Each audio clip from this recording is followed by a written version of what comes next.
नीलगिरी जंगल में सभी जंगलवासी एक दूसरे के साथ रहते थे और उसी जंगल में तरह तरह की रंग बिरंगी पक्षियाँ भी रहती थी। सभी लोग जंगल की सुंदरता देखने आते थे। उसी जंगल में एक पीले रंग की चिड़िया भी रहती थी जिसका नाम पीहू था। वो बाकी पक्षियों से बहुत ज्यादा सुंदर थी।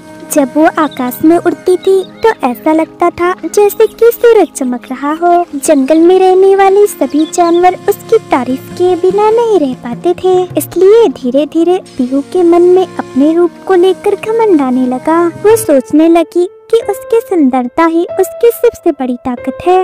वो अब ठीक से किसी से बात भी नहीं करती थी। ऐसे ही एक दिन उसका एक पुराना दोस्त मिट्टू तोता उड़ता हुआ उसके पास आता है। कैसी हो दोस्त? बहुत दिन हो गए तुम्हें देखे हुए, तुम तो अब मिलने भी नहीं आती। मेरे पास फालतू का समय नहीं है, दिख नहीं रहा? मैं अपने पंखों की सफाई कर रही हूँ। यहाँ से जाओ और मुझे मेरा काम करने दो। उसकी बातें सुनकर मिट्टू को बहुत गुस्सा आता है। इतना घमंड मत करो, मैं तो चला ही जाऊंगा, पर याद रखना एक दिन तुम्हें तुम्हारा सबक जरूर मिलेगा। ये कहकर वो वहाँ से चला जाता है।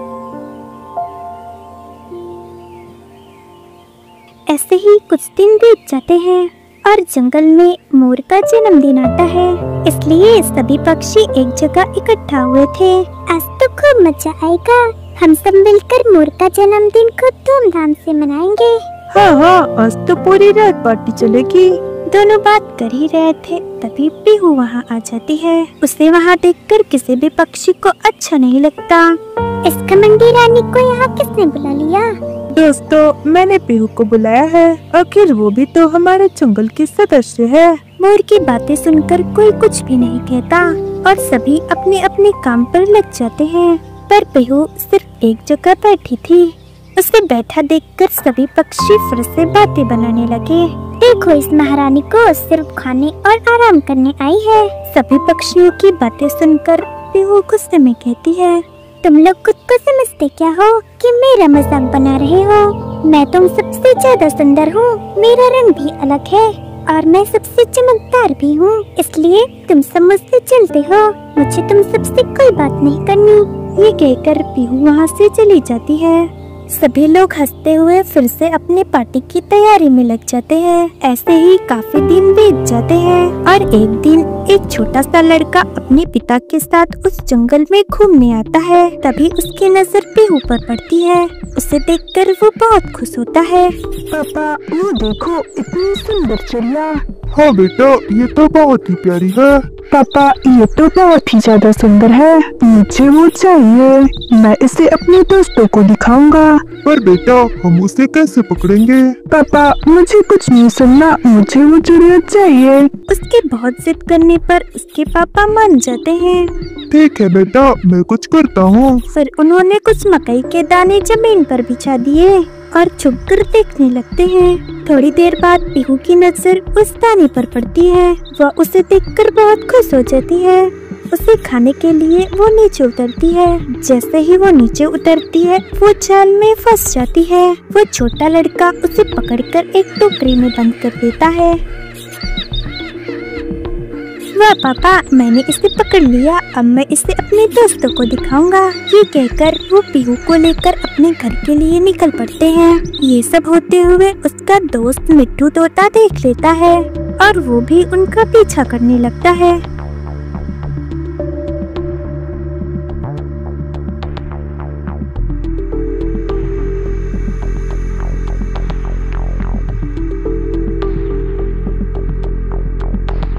थोड़ी दूर जाकर वो इंसान एक जगह पर आराम करने के लिए रुक जाते हैं और पीहू को टोकरी सहित जमीन पर रख देते हैं। मौके का फायदा उठाकर मिट्टू तोता उसके पास जाता है।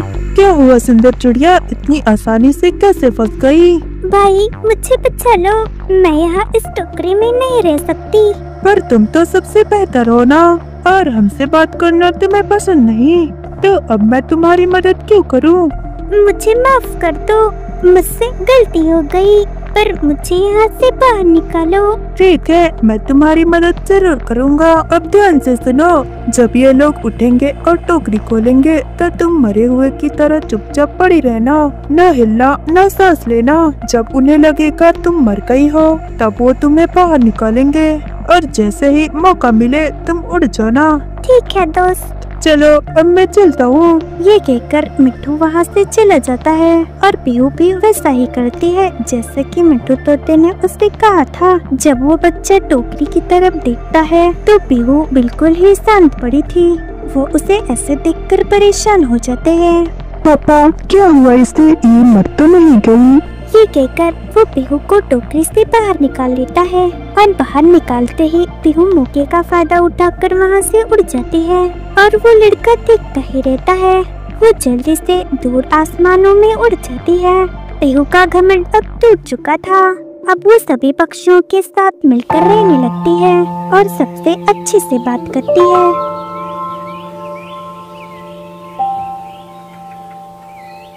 दोस्तों, इस कहानी से हमें ये सीख मिलती है कि हमें अपने रूप या सुंदरता पर कभी घमंड नहीं करना चाहिए, क्योंकि मुश्किल वक्त में ये सारी चीजें हमारे काम नहीं आती हैं। इसलिए हमें हमेशा मिलजुल कर एकता के साथ रहना चाहिए।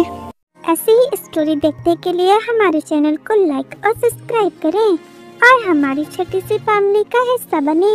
मिलते हैं एक नई स्टोरी के साथ।